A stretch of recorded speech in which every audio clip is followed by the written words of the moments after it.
नमस्कार विद्यार्थी मित्रांनो, एबीके स्मार्ट स्टडी या आपल्या यूट्यूब चॅनलवरती तुम्हा सर्वांचे पुन्हा एकदा स्वागत आहे। तर आपला महाराष्ट्र अराजपत्रित सेवा गट ब चा मुख्य परीक्षेचा दिनांक 5 नोव्हेंबर 2023 साली झालेला आपला हा पेपर सुरू आहे। तर आपला इंग्रजी व्याकरणचा आपला भाग चालू आहे। तर आता इंग्रजी व्याकरणचे आपण सुरुवातीचे 25 प्रश्न स्पष्टीकरणासहित पाहिले आहेत भाग 1 मध्ये, ते देखील तुम्ही पाहून घ्या। तर पुढचे महत्त्वाचे असे 25 प्रश्न आपण या भाग 2 मध्ये पाहणार आहोत। तर हा देखील भाग जो आहे तर तुमच्या येणाऱ्या परीक्षेसाठी अत्यंत महत्त्वपूर्ण ठरणार आहे, त्यामुळे तुम्ही हा व्हिडिओ पूर्ण बघा व जे कोणी मित्र तुमचे कंबाईन मुख्यची तयारी करत आहेत त्यांना देखील तुम्ही हा व्हिडिओ शेअर करा। चला तर आता वेळ न घालवता आपण आपल्या डायरेक्ट प्रश्नांकडे वळूयात। पाहूयात आजच्या या आपल्या इंग्रजी व्याकरणच्या भाग 2 मधील आपला हा प्रश्न पहिला। तर प्रश्न क्रमांक 76 तुम्ही इथे पाहू शकतात। काय दिलेलं आहे? फिल इन द बँक म्हणजे रिकामी जागा भरा।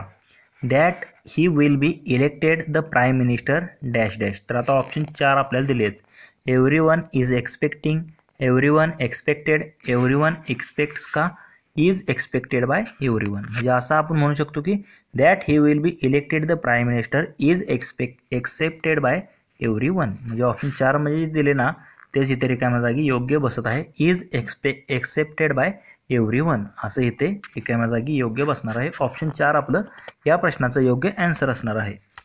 पुढील प्रश्न पाहूयात। प्रश्न क्रमांक 77। तर आता इथे 2 वाक्य दिलेत आपल्याला। तर ह्या 2 वाक्यामध्ये the underlined verbs in the sentence above belong to the types of verb called. आता कोणत्या प्रकारचे वर्ब आहेत हे आपल्याला इथे ओळखायचे आहेत। तर आता एक मध्ये काय दिले? Please boil the water. तर आता पर्यायामध्ये तुम्ही जर पाहिलं तर आता प्लीज बॉईल द वॉटर आणि द वॉटर इज बॉइलिंग यापैकी जर पाहिलं तर ट्रान्झिटिव्ह आणि इनट्रान्झिटिव्ह आपल्याला ऑप्शन दिसत आहेत। तर ट्रान्झिटिव्ह आणि इनट्रान्झिटिव्ह त्याला आपण काय म्हणतो? ट्रान्झिटिव्ह म्हणजे काय तर सकर्मक आणि इनट्रान्झिटिव्ह म्हणजे काय अकर्मक। म्हणजे मराठीत तुम्ही जे पाहता सकर्मक आणि अकर्मक क्रियापदे त्यालाच ट्रान्झिटिव्ह आणि इनट्रान्झिटिव्ह म्हणतात। तर आता इथे जर पहिलं जर वाक्य पाहिलं प्लीज बॉईल द वॉटर म्हणजे कृपा करून हे पाणी उकळा। तर आता उकळण्याची क्रिया कशावर होत आहे? पाण्यावर होत आहे। म्हणजे इथे पाणी काय आहे? ते कर्म आहे, म्हणजे हे सकर्मक आहे, त्याला आपण काय म्हणतो? ट्रान्झिटिव्ह म्हणतो। म्हणजे हे ट्रान्झिटिव्ह असणार पहिलं। आणि 2 मध्ये काय दिले? द वॉटर इज बॉइलिंग पाणी उकळत आहे।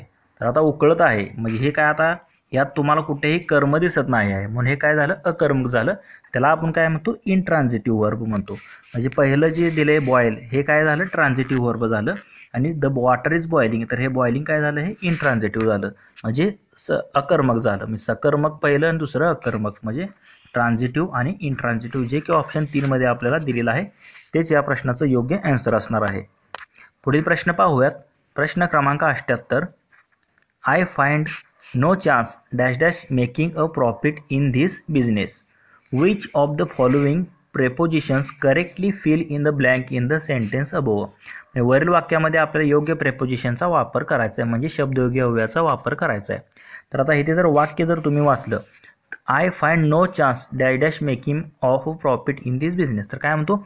I find no chance of making. काय म्हणतो आपण? I find no chance of making म्हणजे ऑफ इथे ऑप्शन 2 मध्ये तुम्हाला दिलेला आहे। I find no chance of making a profit in this business म्हणजे मला असे आढळून आलं की ह्या बिझनेसमध्ये मला प्रॉफिट करण्याचा कोणताच चान्स संधी नाही आहे। म्हणजे इथे ऑफ येणार, चा ची चे षष्टी म्हणून आपण वापरतो। I find no chance of making a profit in this business म्हणजे ऑफ हे योग्य प्रेपोजिशन इथे बसणार आहे। पुढील प्रश्न पाहूयात। प्रश्न क्रमांक 79। The small child was crying for dash dash mother. तर आता इथे काय म्हणले? स्मॉल चाइल्ड म्हणले। आता हे चाइल्ड म्हणजे मुलगा आहे का मुलगी आपल्याला माहीत नाही, म्हणजे हिज आणि हर तर इथे ऑप्शन कट झाले आणि त्यांचा आपण त्याला अनेक वचने आपण वापरू शकत नाही कारण ते चाइल्ड म्हणजे मूल आहे। म्हणजे सरळ 3 ऑप्शन इथे एलिमेंट होतात, फक्त एकच ऑप्शन राहतं तेच आपल्या या प्रश्नाचं योग्य आन्सर असणार आहे। The small child was crying for its mother म्हणजे जेव्हा आपल्याला काय लिंग दिलेलं नसतं तेव्हा आपण त्याच्या बदली काय वापरतो? इट वापरतो, हे लक्षात घ्या। इथे येणार इट्स मदर। ऑप्शन 4 मध्ये दिलेलं आहे तेच आपलं या प्रश्नाचं योग्य आन्सर असेल। तर प्रश्न क्रमांक 80 तुम्ही इथे पाहू शकतात। It is imperative that he catch the next plane. The sentence above express dash dash mood किंवा मूड्स म्हणजे कोणत्या मूड्सचं उदाहरण आहे? तर आता मूड्स म्हणजे तुम्हाला पहिल्यांदा मराठीत समजावून सांगतो. तर मूड्स म्हणजे मराठीमध्ये जे तुम्ही क्रियापदाचा अर्थ शिकला असाल, विधानार्थी, आज्ञार्थी आणि संकेतार्थी, तर तेच इंग्लिशमध्ये त्याला आपण मूड्स म्हणतो. तर आता मूड्सचे जे प्रकार असतात, इंडिकेटिव्ह मूड, इम्पेरेटिव्ह मूड आणि सब्जेक्टिव्ह मूड. तर आता इंडिकेटिव्ह मूड म्हणजे काय असतं, या प्रकारात माहिती देणारे वाक्य किंवा एखादी विधान तसेच प्रश्नार्थक वाक्य व सत्य होऊ शकते अशी जे कल्पना दिलेल्या असतात त्याला आपण इंडिकेटिव्ह मूड म्हणतो. म्हणजे उदाहरण काय, mother goes to temple every day, आई रोज मंदिरात जाते, आर यू हंग्री, तू भुकेला आहेस का, म्हणजे असे जे वाक्य असतात तर ते इंडिकेटिव्ह मूडमध्ये येतात. दुसरा प्रकारचा मूड कोणता, इम्पेरेटिव्ह. इम्पेरेटिव्हमध्ये काय, आज्ञार्थी. म्हणजे यामध्ये समोरच्या व्यक्तीला एखादे काम सांगितले किंवा आज्ञा दिली असेल तर ते इम्पेरेटिव्ह मूडमध्ये येतं आज्ञार्थी वाक्यामध्ये. मी sit down, let me go, take care या प्रकारची वाक्ये इम्पेरेटिव्ह मूडमध्ये येतात. आणि तिसरा प्रकार कोणता, सब्जेक्टिव्ह मूड. म्हणजे त्या मराठीतला आपण संकेतार्थी म्हणतो. जर तर किंवा अशी इच्छा तर्क यामध्ये कल्पना येतात. म्हणजे God bless you, if I were king, जर मी राजा असतो तर, असं केलं असेल तर, I wish I were Amitabh. अशी जे वाक्य असतात तर ते सब्जेक्टिव्हमध्ये येतात, म्हणजे संकेतार्थी म्हणतो मराठीमध्ये त्याला. तर आता वरील जर तुम्ही उदाहरण पाहिलं, it is imperative that he catch the next plane, म्हणजे हे कशाचं वाक्य आहे तर हे सब्जेक्टिव्ह मूडचं आहे. म्हणजे इट इज इथे आले, दॅट शब्द असल्यामुळे दॅटसुद्धा शब्द असेल तर हे एक लक्षात ठेवा संकेतार्थी असतं. मग ह्यातनं संकेत दिसत आहे किंवा it is imperative that he catch the next plane, तो पुढचे प्लेन जे आहे तर त्याला मिळेल का, ती इम्पेरेटिव्ह दॅट. मग हे सब्जेक्टिव्ह मूडमध्ये येतं, संकेतार्थीमध्ये येतं. म्हणून ऑप्शन 2 या प्रश्नाचं योग्य आन्सर असणार आहे. तर पुढील प्रश्न हा 81वा प्रश्न रद्द झालेला. आपण डायरेक्ट पुढचा 82वा प्रश्न पाहूयात. I do my work my self. Identify the type of the pronoun underlined in the above sentence. तर आता प्रोनाउन म्हणजे सर्वनामाचा कोणता प्रकार आहे हे आपल्याला ओळखायचं आहे. I do my work my self म्हणजे मी माझे काम स्वतःच करतो असा या वाक्याचा अर्थ आहे. तर आता इथे जर तुम्ही पाहिलं माय सेल्फ, तर हे माय सेल्फ जे आहे तर ते 2 प्रकारात असतं. म्हणजे एक तर तुम्ही पाहिलं असेल मराठीमध्ये आत्मवाचक आणि दुसरं जे आहे तर ते परिणामकारी. तर लक्षात घ्या हे दोन्ही एकच असतात, फक्त रिफ्लेक्सिव्ह प्रोनाउन म्हणजे ज्याला आत्मवाचक म्हणतो यामध्ये कर्त्याने केलेली कृती त्याच्या स्वतःवरच जर घडत असते तेव्हा त्याला आपण रिफ्लेक्सिव्ह प्रोनाउन म्हणतो, आत्मवाचक. आणि हे जे याचं योग्य आन्सर असणार आहे एम्पॅटिक. तर एम्पॅटिक का बरं असतं तर हे आत्मवाचक व परिणामकारी सर्वनामे ही जी आहेत तर ती दोन्ही एकच आहेत. पण ज्यावेळी कर्त्याने स्वतः कृती केली आहे हे जेव्हा जोर देऊन जेव्हा आपण सांगतो त्याला आपण काय म्हणतो, एम्फॅटिक प्रोनाउन्स म्हणजे परिणामकारी प्रोनाउन म्हणतो. म्हणजे इथे जोर देऊन सांगितले वाक्यामध्ये I do my work my self, म्हणजे जेव्हा वाक्यातील जेव्हा मीच माझी कृती हे म्हणजे कर्त्याने स्वतः कृती केली आहे जेव्हा जोर देऊन इथे सांगितलं आहे म्हणून हे एम्पॅटिकच आहे. रिफ्लेक्सिव्हमध्ये पण मायसेल्फ असतं पण तिथे जास्त कर्त्यावर जोर दिलेला नसतो, फक्त एवढं लक्षात घ्या. तर इथे कन्फ्युजन तुम्हाला होणार नाही. तर मराठीमध्ये सांगितल्यामुळे तुम्हाला समजलं असेल. तर एम्फॅटिक म्हणजे काय तर कर्त्यावर म्हणजे या कर्त्यांनी जेव्हा कृती केली हे जोर देऊन सांगितलं जातं, एवढं लक्षात ठेवा. त्याला आपण एम्फॅटिक म्हणतो. या दोघांमध्ये तेच असतात, माय सेल्फ, हिमसेल्फ, हर सेल्फ ही सगळी दोघांमध्येच येतात. पण जिथे कर्त्यावर जोर दिलेला असतो तर तिथे एम्पॅटिक असतं, हे लक्षात ठेवा. तर इथे जोर दिला म्हणून हे एम्पॅटिक प्रकारचं प्रोनाउन आहे. पर्सनल म्हणजे काय तर पर्सनल म्हणजे त्याला आपण काय म्हणतो तर म्हणजे मराठीत आपण त्याला पुरुषवाचक सर्वनाम म्हणतो. म्हणजे प्रथम पुरुष, द्वितीय पुरुष ते पर्सनलमध्ये येतात. रिलेटिव्ह म्हणजे संबंधित सर्वनामे. म्हणजे यामध्ये जर उदाहरण पाहायचं झालं रिलेटिव्हमध्ये तर हू, हुम, हुज, विच, व्हॉट यासारख्या प्रश्नार्थक वाक्यात एखाद्या नामाला प्रश्न विचारण्यासाठी जेव्हा वापर करतो हुम, हुज, विच, तर त्याचा आपण रिलेटिव्ह म्हणजे संबंधित प्रोनाउनमध्ये अर्थ घेतो. तर हे 4 तुम्हाला समजले असतील.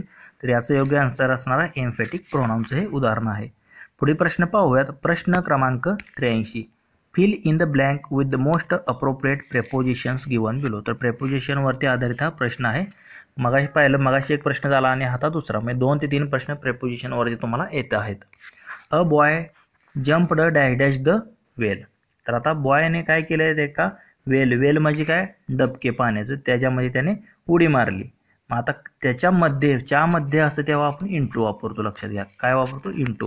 म्हणजे a boy jumped into the well असं आपण म्हणणार आहे.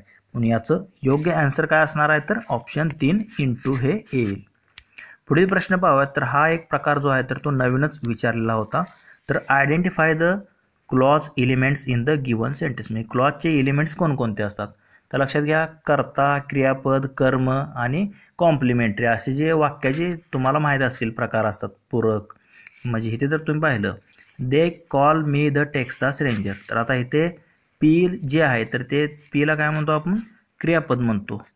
प्री म्हणजे काय, प्रेडिकेटिव्ह म्हणजे काय, त्याला आपण काय म्हणतो, तर त्याला आपण क्रियापद म्हणतो. यस, यस म्हणजे सब्जेक्ट, पी म्हणजे क्रियापद, त्यानंतर ओ म्हणजे ऑब्जेक्ट म्हणजे कर्म, आणि सी म्हणजे कॉम्प्लिमेंटरी, आणि ए म्हणजे काय असतं, ॲडव्हर्ब किंवा ॲडजेक्टिव्ह असतं ते क्लॉज. तर लक्षात घ्या, मग त्याचा पार्ट असतो तो ॲडव्हर्ब किंवा ॲडजेक्टिव्हचा. तर इथे जर तुम्ही पाहिलं, they call me the Texas ranger, आता दे काय सब्जेक्ट आहे म्हणजे सुरुवातीला यस येणार, कॉल काय आहे क्रियापद आहे, म्हणून इथे क्रियापदाला आपण प्रेडिकेटिव्ह म्हणजे पी म्हणतो. आणि मी मी मी म्हणजे काय, इथे काय वापरलं आहे, तर इथे ऑब्जेक्ट म्हणून वापरलेलं आहे मी. आणि राहिलं द टेक्सास रेंजर, हे काय झालं, कॉम्प्लिमेंट झालं म्हणजे पूरक झालं. यस पी ओ सी असा ह्या वाक्याचा योग्य म्हणजे क्रम दिलेला आहे, यस पी ओ सी येईल. तर कशामध्ये दिसत आहे आपल्याला, ऑप्शन 2 मध्ये दिलेलं आहे, तेच आपलं या प्रश्नाचं योग्य आन्सर असणार आहे. पुढे प्रश्न पाहूयात, प्रश्न क्रमांक 85. Identify the unit in which there is an error. आता इथे ए, बी आणि सी असे 3 वाक्याचे म्हणजे फोड करून दिलेले आहे, त्यापैकी कोणत्या वाक्यामध्ये एरर म्हणजे चूक आहे आपल्याला शोधायची आहे. तर वाक्य काय दिले, she had been a nurse for 3 years and then she wants to study medicine. आता इथे जर तुम्ही पाहिजे हॅड बीन म्हणजे हे भूतकाळात आहे, इथे जर तुम्ही पाहिजे वॉन्ट्स, तर इथे वॉन्ट्स नसायला पाहिजे तर वॉन्टेड पाहिजे होतं, पण हे पहिल्यांदा भूतकाळ असेल तर परत भूतकाळच असतो, हे लक्षात घ्या. तर इथे नंतर कधीही वर्तमान काळ येत नसतो, म्हणून इथे वॉन्ट्स हे चुकीचं दिलेलं आहे. म्हणून ह्या सी मध्ये जर पाहिलं तर तुम्ही एरर दिसत आहे, म्हणजे हा सी भाग जो आहे तर तो त्यामध्ये एरर आहे, म्हणून ऑप्शन सी ओनली सी जे आहे तर ते आपलं योग्य आन्सर असणार आहे. पुढील प्रश्न पाहूयात, प्रश्न क्रमांक 86. Fill in the blank with the correct antonym of the underlined word. म्हणजे आपल्याला योग्य अँटोनाइम म्हणजे त्याला आपण काय म्हणतो, विरुद्धार्थी शब्द म्हणतो. Rohini's father is bold but her husband is. तर Rohini's father is bold but her husband is. तर आता बोल्ड म्हणजे त्याला आपण काय म्हणतो, तर एकदम धाडसी म्हणतो, ब्रेव म्हणतो, ब्रेव. आणि बट हर हजबंड म्हणजे आता त्याच्या विरुद्धार्थी, धाडसी विरुद्धार्थी काय असतं, भित्रा, त्या किंवा त्याला आपण टिमिड असे म्हणतो. म्हणजे बोल्डच्या विरुद्धार्थी काय येणार आहे, टिमिड येणार आहे. वाईज म्हणजे त्याला आपण शहाणा म्हणतो, लेझी म्हणजे आळशी, शार्प म्हणजे त्याला थोडा म्हणजे हुशार म्हणतो आपण. लेझी जे आहे तर ते आळशी झालं, टिमिड हे म्हणजे काय, भित्रा झाला. म्हणजे हजबंड इज टिमिड आणि रोहिणीज फादर इज बोल्ड. बोल्डच्या विरुद्धार्थी काय असतं, टिमिड, हे लक्षात ठेवा. वाईजचा अर्थ शहाणा असतो, म्हणजे ऑप्शन 2 आपले या प्रश्नाचं योग्य आन्सर असणार आहे. पुढील प्रश्न पाहूयात, प्रश्न क्रमांक 87. Choose the incorrect sentence from the following. आता 4 पैकी चुकीचं वाक्य किंवा वाक्य आपल्याला निवडायची आहेत. तर आता इथे जर पहिलं जर वाक्य तुम्ही पाहिलं तर जोसेफ इज व्हेरी क्लेवर, तर आपल्याला चुकीचं इथे निवडायचं आहे, लक्षात घ्या. इनकरेक्ट, करेक्ट नाही तर इनकरेक्ट निवडायचं आहे. मुले इथेच फसतात, उत्तर बरोबर येतं पण हे न वाचल्यामुळे त्यांचं चुकतं, तर चुकीचं ओळखायचं आहे. तर हे जे आहे तर Joseph is a very clever हे योग्य वाक्य आहे ग्रामॅटिकली. दुसरं काय, माय फादर इज अ फार्मर, माझे वडील शेतकरी आहेत, तर हे देखील योग्य आहे. सी मध्ये काय दिले, character and not looks matter in the long run. तर इथे जर तुम्ही पाहिलं तर इथे कॉमा तुम्हाला दिलेला आहे, तर नंतर अँड आले, तर इथे कॉमा कधी नसतो, म्हणून हे ग्रामॅटिकली चुकीचं आहे. आणि while working with others we have to help each other. तर आता हे वाक्य जसं आहे तसं अर्थानिशी हे योग्य आहे. आता हे 2 तर आता इतर तुम्ही पाहिजे योग्य आहे, पण इथे कॉमा दिलेला आहे, कॉमा नसतो इथे, तर इथे पण कॉमा आहे, इथे पण कॉमा आहे, म्हणून हे फक्त ग्रामॅटिकली हे चुकीचे आहेत. फक्त ए ओ बी जे आहे तर ती योग्य आहे, तर तिथं ऑदर्स नंतर कॉमा नाही पाहिजे, म्हणून ते चुकीचं ठरतं. हे फक्त सी व डी जे आहेत तर ते चुकीचे आहेत, इनकरेक्ट आहेत, आणि ए आणि बी योग्य आहेत. ऑप्शन 4 आपलं या प्रश्नाचं योग्य आन्सर असणार आहे. पुढील प्रश्न पाहूयात, प्रश्न क्रमांक 88. फिल इन द ब्लँक्स, रिकाम्या जागा भरा. तर आता पहिल्यांदा वाक्य काय दिले, it was a secret dash dash my parents. तर आता काय, आपले आई वडील, आता माझ्या आई वडील आणि माझ्यामध्ये हे सिक्रेट आहे, मग आपण काय म्हणतो, बिटवीन म्हणतो, तर इथे काय येणार आहे, बिटवीन. तर आता इथे अमॉंग येणार नाही, म्हणजे हे 2 ऑप्शन कट होईल. बिटवीन म्हणजे आमच्यामध्ये, दोघांच्या मध्ये, माझ्या आणि आई वडिलांच्या किंवा पॅरेंटच्या मध्ये, म्हणून हे 2 ऑप्शन कट झाले. Dash dash his aunt he has 6 other female relations. म्हणजे काय म्हणतो बिसाइड्स म्हणतो, besides his aunt he has, म्हणजे त्याच्या आंट सोडून त्याला अजून 6 अदर काय आहेत तर फिमेल रिलेशन्स आहेत म्हणतो. बिसाइड्स येतं, यस पाहिजे बिसाइड्सला, म्हणून इथं बिसाइडला तुम्ही जर पाहिलं तर यस नाही, बिसाइड नसतं तर बिसाइड्स पाहिजे. ऑप्शन 4मध्ये दिलेला आहे. मग राहिलेलं ऑप्शन काय इंटू इथे बसणार आहे. लॉर्ड रोजबेरी टूक हर इंटू डिनर, मग हे इंटू इथे बसेल, म्हणजे ऑप्शन 4मध्ये जे दिले ते योग्य रिकाम्या जागा इथे बसतील. ऑप्शन 4 आपल्या या प्रश्नाचं योग्य आन्सर असणार आहे. पुढील प्रश्न पाहूयात. प्रश्न क्रमांक 89. Choose the correct sentence. तर आता इथे देखील आपल्याला 3 वाक्य दिलेली आहेत, तर त्यापैकी योग्य वाक्य आपल्याला निवडायचं आहे. He has made quite a fortune. तर हे जे वाक्य आहे पहिलं, he has made quite a fortune, तर तसं नाही पाहिजे, तर he has made a fortune quite पाहिजे होतं, म्हणजे हे योग्य होतं वर्ब ॲग्रीमेंटनुसार. He has made fortune a quite असं पाहिजे होतं, म्हणजे ऑप्शन 1 जे आहे तर ते चुकीचं आहे. बीमध्ये काय दिले, she sang last night beautifully at the concert. तर हे 2 नंबरचं देखील वाक्य जे आहे तर ते चुकीचं आहे. कारण का, तर सी सॅंग नंतर हे लास्ट नाईट नसायला पाहिजे, तर she sang beautifully last night at the concert असं पाहिजे होते. तर सॉरी, थोडं चेक करा. She sang beautifully at the concert आणि नंतर शेवटी लास्ट नाईट पाहिजे होतं. काय पाहिजे, हे लास्ट नाईट इथे नाही तर शेवटी पाहिजे होतं लास्ट नाईट. म्हणजे काय वाक्य होईल, she sang beautifully at the concert last night असं वाक्य पाहिजे होतं, म्हणून हे देखील चुकीचं आहे. इथे सब्जेक्ट वर्ब ॲग्रीमेंटनुसार हे 2 वाक्य चुकीचे आहेत. He has made a fortune quite असं पाहिजे हे, आणि she sang beautifully at the concert last night असं पाहिजे होतं. सीमध्ये जर तुम्ही पाहिलं तर ते योग्य दिलेलं आहे. You gave me a big shock, तू मला खूप मोठा झटका दिला. तर आता हे जे वाक्य आहे तर ते ग्रामॅटिकली योग्य आहे, फक्त ए व बोथ बी चुकीचे आहेत, म्हणून फक्त सी ओनली जे आहे तर हे करेक्ट असेल. ऑप्शन 1 आपले या प्रश्नाचे योग्य आन्सर असेल. पुढील प्रश्न पाहूयात. प्रश्न क्रमांक 90. Choose the best option to fill in the blank. तर योग्य ऑप्शन निवडायचं आपल्याला. Dash dash does not concern me. तर आता इथे जर तुम्ही 4 ऑप्शन बघितले हे, तर इथे काय येऊ शकतं हे तुम्ही 4 देखील इथे टाकून बघा. तुम्ही जर पाहिलं तर ऑप्शन 1 मध्ये जे दिलं आहे, what he has done does not concern me. What he has done does not concern me असं वाक्य योग्य बसतं. 2 नंबर तुम्ही टाकून बघा. व्हॉट हॅज ही डन नाही, तर व्हॉट ही हॅज डन असं पाहिजे अगोदर करता. What he has done does not concern me, म्हणून ऑप्शन 1 मध्ये सब्जेक्ट वर्ब ॲग्रीमेंट जर गेलं तर ऑप्शन 1 जे आहे तर ते योग्य बसतं. तेच आपलं या प्रश्नाचं योग्य आन्सर असणार आहे. पुढील प्रश्न पाहूयात. प्रश्न क्रमांक 91. Had you been there we could have fought it out with them. तर आता इथे the underlined clause in the sentence above एक्झाम्पलाइज.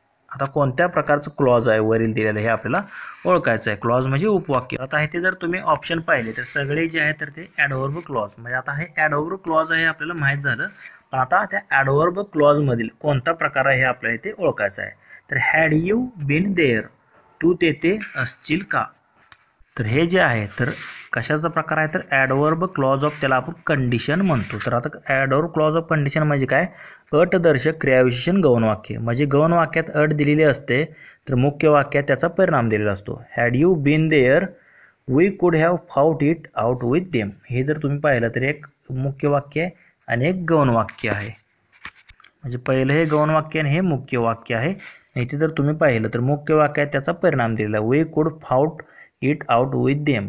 तू जर तिथे असशील तर आम्ही तुला शोधू शकतो. असं यातनं जर अर्थ तुम्ही निवडला तर हे जर पाहिलं तर ॲडव्हर्ब क्लॉज ऑफ हे कंडिशन आहे. म्हणजे अट, गौण वाक्यात अट दिलेली असते. तर अशी वाक्य इफ अनलेस हॅडने जोडलेली असतात. लक्षात घ्या, इफ अनलेस हॅड. तर इथे जर तुम्ही पाहिलं तर हॅड इथे तुम्हाला दिलेलं आहे. इफ अनलेस आणि हॅड जर असेल तर लक्षात घ्या ह्याने जोडलेले वाक्य जे आहे तर ती ॲडव्हर्ब क्लॉज ऑफ कंडिशनमध्ये येतात. इफचा अर्थ काय होतो, जर, तर, जरी, तरी. अनलेस हॅड म्हणजे तुम्ही मराठी संकेतदर्शक पाहिलं असेल त्याप्रमाणेच आहे. तर ॲडव्हर्ब क्लॉज ऑफ कंडिशन काय म्हणतो तर त्यामध्ये इफ अनलेस हॅड असतील आणि अड दिलेली असेल गौण वाक्यामध्ये तर ते ॲडव्हर्ब क्लॉज ऑफ कंडिशन असतं. म्हणजे हे 2 आपलं याचा योग्य आन्सर असणार आहे.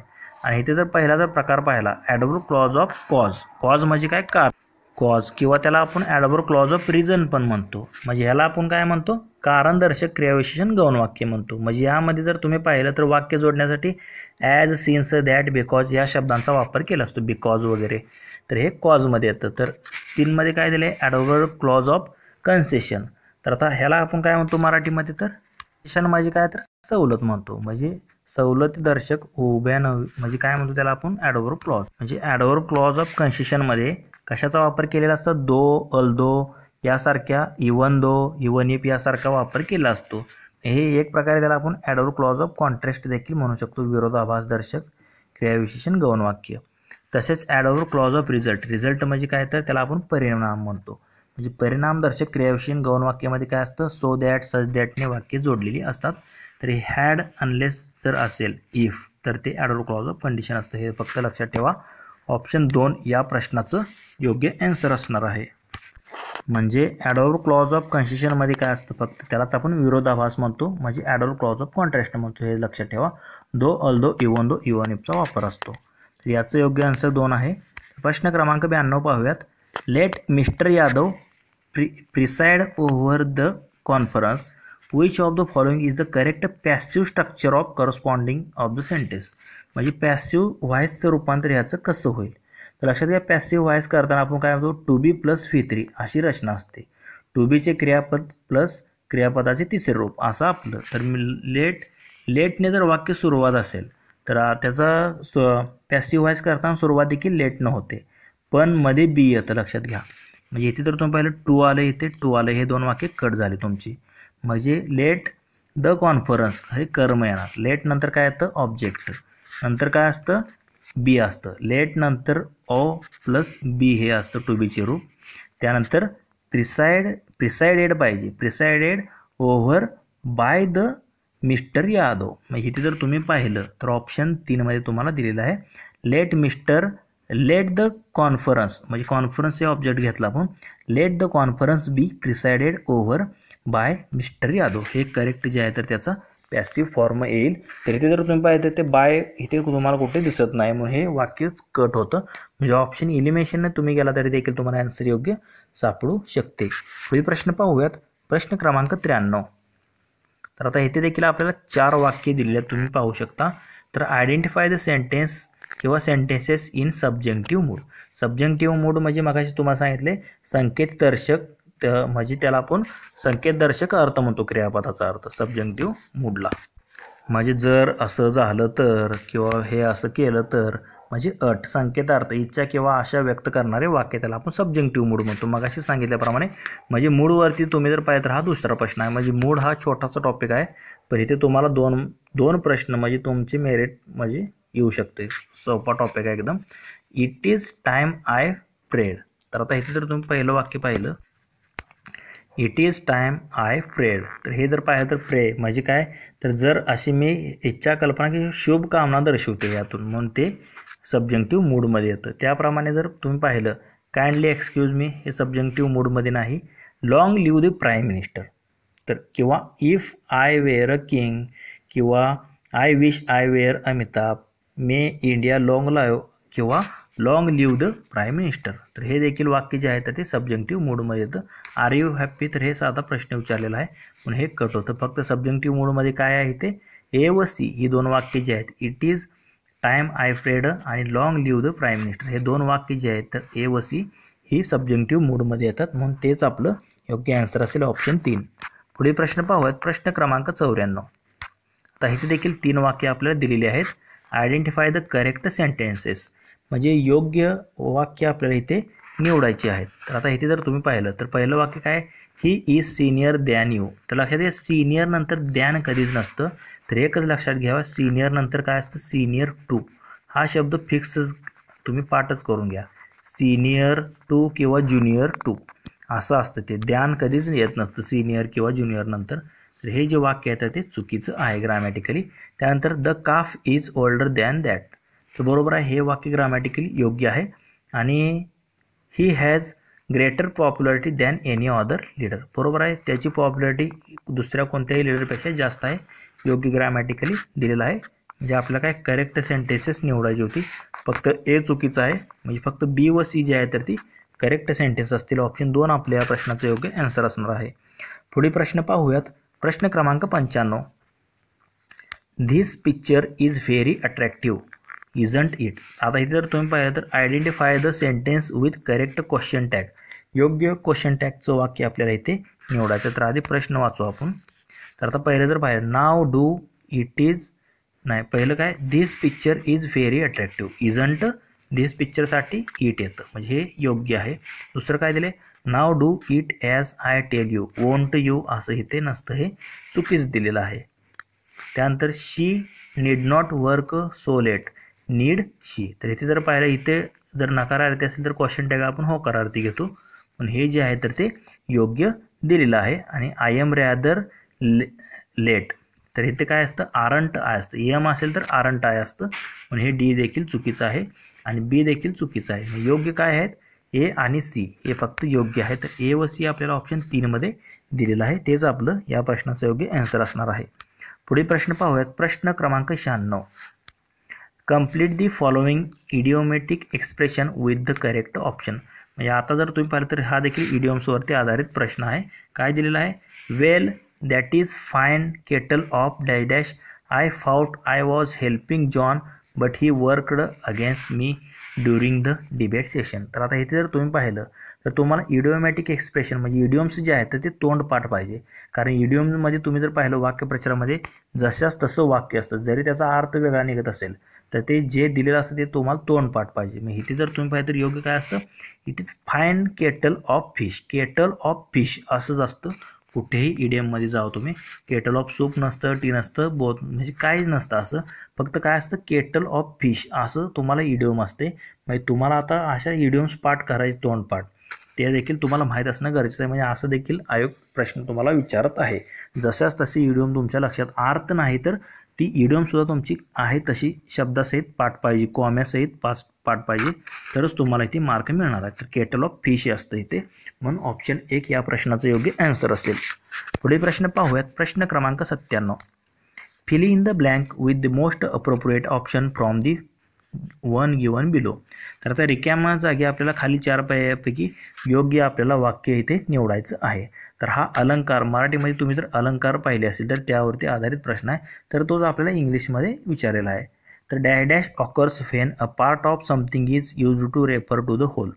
म्हणजे एखादा पार्ट थोडा तो संपूर्ण दिलेल्या वाक्याचे प्रतिनिधित्व किंवा प्रतिनिधित्व करण्यासाठी संपूर्ण ह्याचे जर तो वापरला असेल तर त्याला आपण काय म्हणतो, कोणता अलंकार म्हणतो तर सिनेकू डोके ऑप्शन 3 मध्ये दिलेला आहे.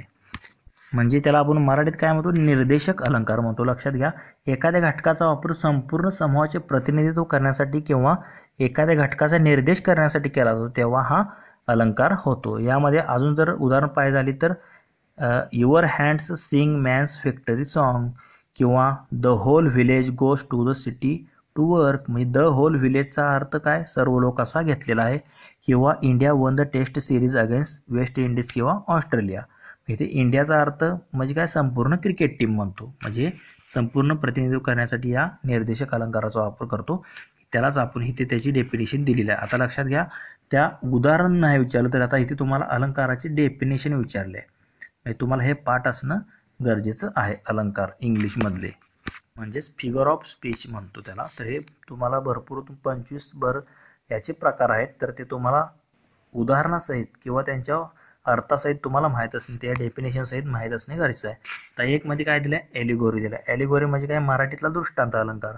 एखादी घटना पटवून सांगण्यासाठी आपण एखादा दृष्टांत किंवा उदाहरण देतो त्याला आपण एलिगरी म्हणतो. म्हणजे इंग्लिशमध्ये जर उदाहरण पाहिजे असेल तर सिद्धार्थ अँड द स्वॅन. आता एखादी गोष्टी सुरुवात करताना आपण सांगतो किंग शबी अँड द हॉक. तर अशी जे उदाहरणं असतात तर ते कशामध्ये येतात दृष्टांत ते एखादी घटना पटवून सांगण्यासाठी आपण त्याचा वापर करतो. आणि 2 मध्ये काय दिले तुम्हाला ॲपोस्ट्रोफी म्हणजे त्याला आपण काय म्हणतो परोक्ष अलंकार म्हणतो. तर त्याचा मराठीत अर्थ काय होतो ह्या ॲपोस्ट्रोफीचा तर मृत अनुपस्थित किंवा मानवीकृत ज्या कल्पना आहेत त्यांना प्रत्यक्ष मानून त्यांच्याशी आपण बोलतो. म्हणजे डेथ बी नॉट प्राऊड किंवा world you are so beautiful dressed अशा प्रकारचे जे उदाहरणं आहेत तर ते या परोक्ष अलंकारात येतात. आणि 4 मध्ये तुम्ही जर पाहिलं तर कोणता मेटॅनॉमी. तर आता मेटॅनॉमी म्हणजे त्याला आपण काय म्हणतो अजहल्लक्षणा म्हणतो मराठीमध्ये. काय म्हणतो? अजहल्लक्षणा. म्हणजे एखाद्या गोष्टीला सामान्यतः तिच्याशी संबंधित असणाऱ्या घटकाचे नाव देणे म्हणजेच मेटॅनॉमी किंवा अजहल्लक्षणा. म्हणजे उदाहरण पाहायचं झालं तर I have read Shakespeare. Me Shakespeare वाचलेलं आहे. म्हणजे शेक्सपियरने लिहिलेलं मी साहित्य वाचलेलं आहे. म्हणजे त्याच्यासाठी आपण एखाद्या गोष्टीला सामान्य तिच्याशी संबंधित गोष्ट निवडली, शेक्सपियरशी संबंधित साहित्य, म्हणून आय हॅव रीड शेक्सपियर्स अशी जी वाक्य आहे तर ते ह्या मेटोनॉमीमध्ये येतात. त्याला आपण अजहल्लक्षणा म्हणतो. तर याचं योग्य आन्सर काय असणार आहे तर ते निर्देशक अलंकार ऑप्शन 3 मध्ये दिलेलं आहे. पुढील प्रश्न पाहूयात. प्रश्न क्रमांक 98. After presenting all the evidence in the court the prosecutor delivered a powerful closing statement to drive home the seriousness of the crime. What does the phrase to drive home mean. म्हणजे काय, एक कोर्टमध्ये साक्ष म्हणजे statement दे होतं शेवटचं. म्हणजे असं दिलं कुणी, प्रोसिक्युटर जो होता त्याचा, तर त्याने असं पॉवरफुल स्टेटमेंट दिलं की to drive home to the seriousness of the crime. म्हणजे इथे जर तुम्ही पाहिलं तर टू ड्राय होम याचा ॲक्च्युली अर्थ काय दिलेला आहे ते, म्हणजे शेवटला जाताना त्याने एक मुद्दा किंवा एक पॉईंट पटवून दिला सगळ्याला, असा त्याचा अर्थ होतो. म्हणजे to forcefully convey or emphasize a point or message. त्यालाच इथे अर्थ काय घेतला, टू ड्राय होम असा त्याचा अर्थ घेतलेला आहे. म्हणजे इथे देखील फ्रेजवरती हा प्रश्न तुम्ही पाहू शकता. टू ड्राय होम म्हणजे टू फोर्सफुली कन्वे, म्हणजे एखादी गोष्ट फोर्सफुली समजून पटवून देणे एखाद्याला, किंवा भर देऊन त्याच्यावर, किंवा एखादा पॉईंट किंवा मॅसेज त्याला पटवून देणे, त्याला टू ड्राय होम म्हणतो. असं ऑप्शन 2 मध्ये दिलेलं आहे. तेच आपलं या प्रश्नाचं योग्य आन्सर असणार आहे. पुढील प्रश्न पाहूयात. प्रश्न क्रमांक 99. Identify the idiom that means to accept the consequences of one's actions. तर आता इडियम्सवरती आता जर तुम्ही पाहिजे, हा चौथा इडियम आणि फ्रेजवरचा आता चौथा प्रश्न, म्हणजे खूप इम्पॉर्टंट असा हा टॉपिक आहे. ते जर तुम्ही पाहिलं, to accept the consequences of one's action, तर त्याला आपण काय म्हणतो, म्हणजे त्याला आपण काय म्हणतो, एखाद्याच्या चुकांचे परिणाम म्हणजे स्वीकारणे. त्याला आपण टू फेस द म्युझिक म्हणतो.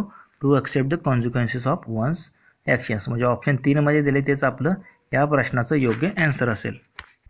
तर आजच्या या पेपरचा आपला हा शेवटचा प्रश्न आहे. म्हणजेच तर इतर देखील जे आहे तर पर्यायातले तुम्ही ते करून जावा, कारण यावरती तुम्हाला प्रश्न विचारले जाऊ शकतात. तर ह्याचं फेस द म्युझिक आन्सर असणार आहे. तर शेवटचा प्रश्न आहे आपला प्रश्न क्रमांक 100. तर महत्त्वाचे आपण आत्तापर्यंत भरपूर प्रश्न पाहिले तर तुम्हाला समजले असतील. तर हा शेवटचा प्रश्न आहे. तसेच तुम्हाला जर हा व्हिडिओ आवडला असेल तर लाईक करा व तुमच्या मित्रांना देखील शेअर करा. तसेच याची जर तुम्हाला PDF हवी असेल तर आपले टेलिग्राम चॅनलसुद्धा आहे.